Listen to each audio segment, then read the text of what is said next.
आता देवेंद्र फडणवीसची प्रॉपर्टी कमी असेल का? का ठेवणार ती दान शेतकऱ्याला?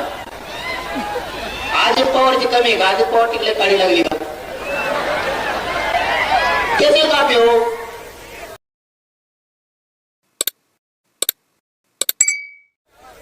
शिंदे साहेबांकडे काही रोग आलाय का? त्यांची कापी हो प्रॉपर्टी. उद्धव ठाकरेकडे काही तर पडलं का? त्यांचं कापी हो. शरद पवारकडे कोणी काढीत लागली का? त्यांची कापी हो. काँग्रेसचे नाना पटोले, सोनिया गांधी, इंदिरा गांधी, तो कोणता गाव लाल भडक गांधी, दुसरा कोणता आहे त्याची कापी हो. यांचं प्रॉपर्ट्या कमी आहेत का?